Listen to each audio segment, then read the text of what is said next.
memahami konsep ruang, lokasi, distribusi, potensi, iklim, bentuk muka bumi, geologis, flora dan fauna, dan interaksi antar ruang di Indonesia serta pengaruhnya terhadap kehidupan manusia dalam aspek ekonomi, sosial, budaya, dan pendidikan.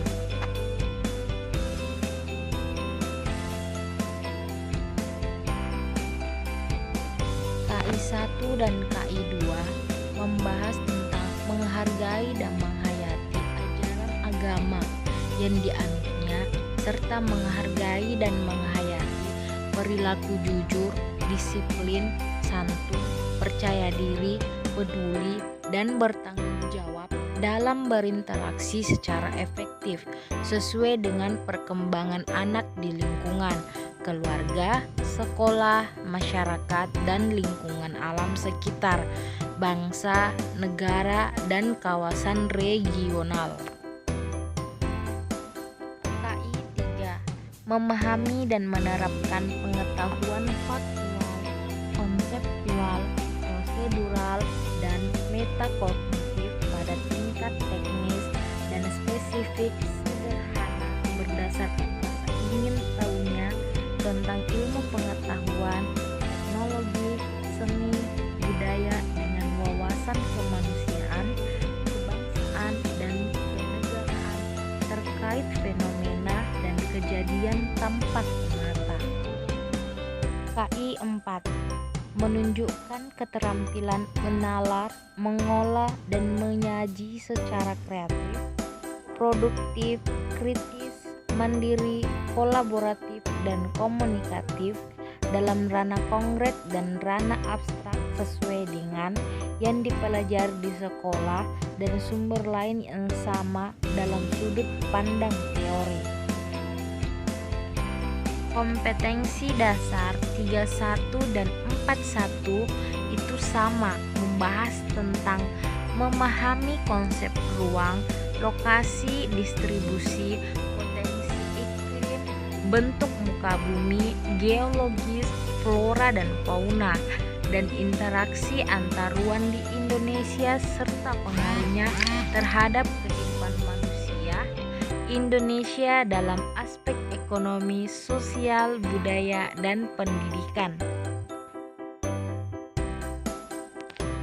Tujuan pembelajaran KD 31. Yang pertama, menyebutkan contoh kondisi saling bergantung yang diperlukan untuk terjadinya interaksi antar ruang dengan rasa ingin tahu mandiri dan bertanggung jawab.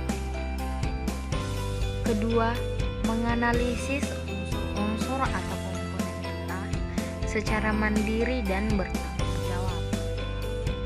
Ketiga, menyebutkan letak Indonesia secara astronomis secara mandiri dan bertanggung jawab.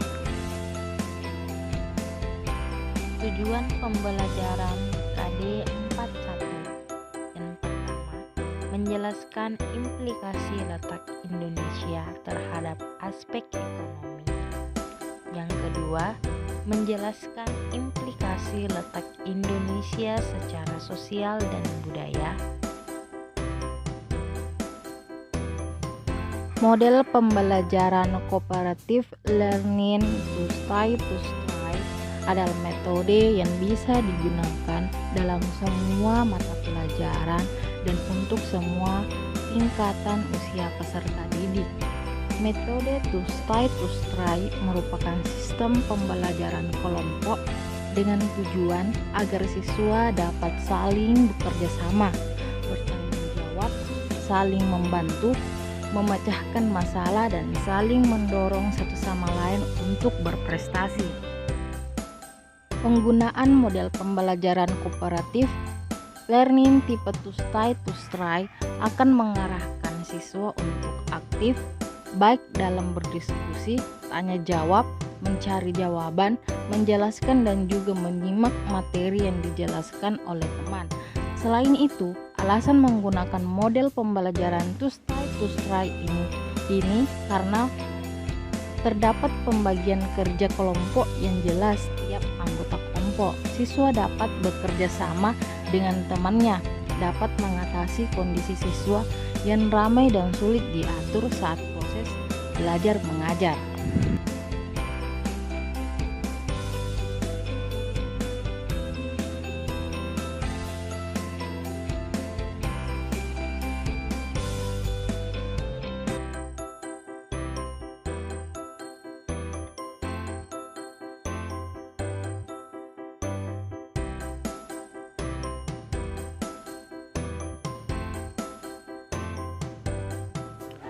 Menyebutkan contoh kondisi saling bergantung yang diperlukan untuk terjadinya interaksi antar ruang. Contoh yang pertama, penduduk suatu negara mengungsi ke negara atau bagian negara lain akibat perang. Yang kedua, banyak orang memilih pergi ke pasar modern yang berada di kota daripada pasar tradisional yang berada di desa. Yang ketiga, banyak orang berpindah untuk mencari lapangan pekerjaan akibat terbatasnya pekerjaan di suatu desa, kota, atau bagian negara. Menunjukkan unsur-unsur atau komponen peta. Yang pertama, judul. Pada peta harus ada judul dan ini untuk mencerminkan tipe peta. Judul biasanya dicantumkan di atas gambar peta. Yang kedua, petunjuk arah. Petunjuk arah ini diletakkan di bagian kosong peta agar tidak mengganti inti peta. Biasanya petunjuk arah ini adalah gambar mata air dengan huruf O. Ketiga, legenda. Legenda peta ini untuk menjelaskan mengenai simbol-simbol yang dipakai pada peta. Yang keempat, skala. Skala ini perbandingan jarak antara keadaan yang ada pada peta dengan keadaan aslinya. Yang kelima, simbol. Simbol peta ini berupa gambar tanda pada peta. Ini dipakai untuk mewakili keadaan sesungguhnya seperti sungai, gunung, atau jalan. Yang keenam, inset. Inset ini peta kecil yang disisipkan pada peta utama. Yang ketujuh, garis tepi. Garis tepi ini dibuat pada peta agar berada tepat di tengah-tengah. Ini untuk membatasi ruang dan meletakkan garis astronomi. Yang kedelapan, warna. Setiap warna pada peta ini mempunyai penjelasan keadaan yang digambarkan.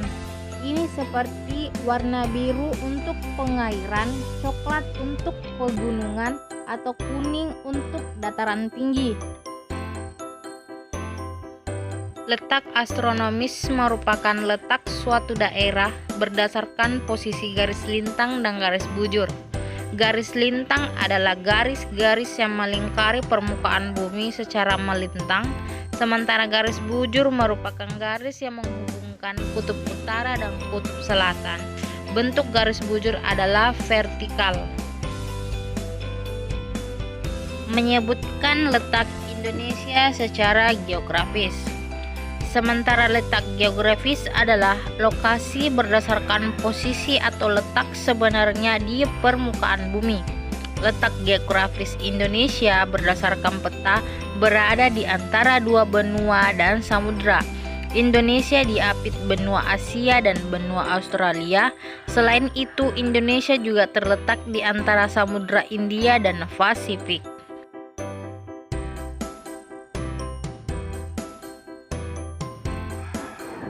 Menjelaskan implikasi letak Indonesia terhadap aspek ekonomi.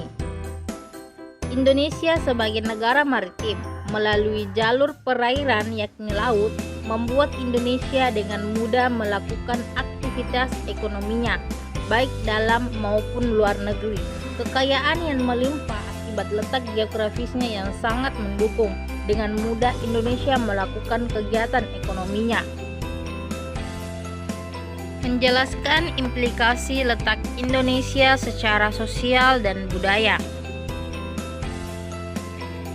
Indonesia terletak di antara dua benua dan dua samudra, Maka dari itu, dulu Indonesia menjadi pusat perdagangan dunia dan sekarang pun Indonesia masih jadi pasar yang menjanjikan. Nah, posisi tersebut juga berimbas kepada masuknya budaya asing.